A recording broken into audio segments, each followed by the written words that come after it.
Hi guys, tara samahan niyo kung gumawa tayo ng tamar biscuit in Arabic or in English is biscuit made in dates. Dito ay may mga nakaprepare na ako ng mga ingredients.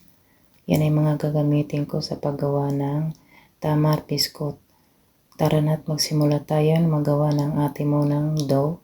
Dough muna na gagamitin natin sa ating biscuit.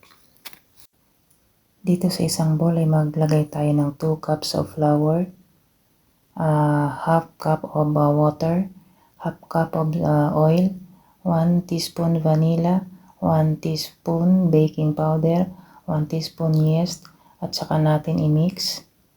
After mixing, i-rest muna natin yan ng 10 minutes.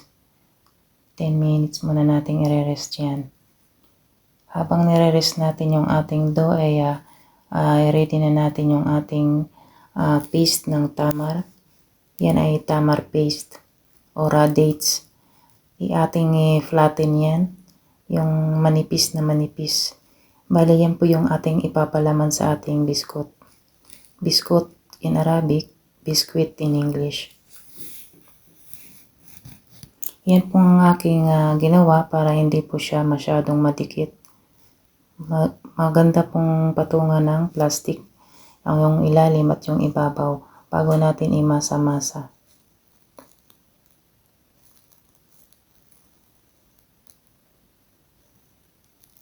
Ganyan po kanipis yung ating paste ng tamar na gagawin.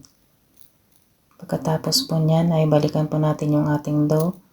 Okay na po yan, hatiin natin sa dalawa. Yung unang dough ay aking binilog.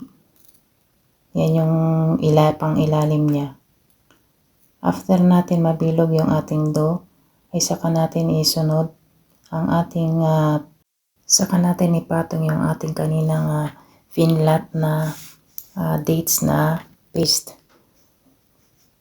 Bali papagitnaan po yan ng dough. Sunod po natin yung pang ibabaw na dough. I-flat po uli natin. Patong po natin yung dough sa ibabaw. Tanggalin po natin yung mga sobra-sobrang palaman. Balikinat ko po yung mga sobra-sobrang palaman para magpantay. After nyan ay i-cut natin. I-cut natin ang pa-square bago po natin lagyan ng gatas. Yan po ay fresh milk na halip or milk. Pagkatapos po natin lagyan ng gatas, ay lalagyan po yan natin ng sesame seed. At ang yung black na powder is habi soda po ang tawag. Hindi ko po alam kung mayroon yan sa atin sa Pinas. Bali sesame seed at habi soda po ang aking nilagay pang toppings. After po niyan, ipasok po natin sa oven. Buksan po natin yung ilalim ng apoy. Mga 20 to 25 minutes po. After po ng maluto yung ilalim ay saka po natin buksan yung ibabaw ng apoy. Bali baba at taas po ang apoy niyan. After ilang minute po ay okay na yung ating tamar biscuit. Thank you for watching guys.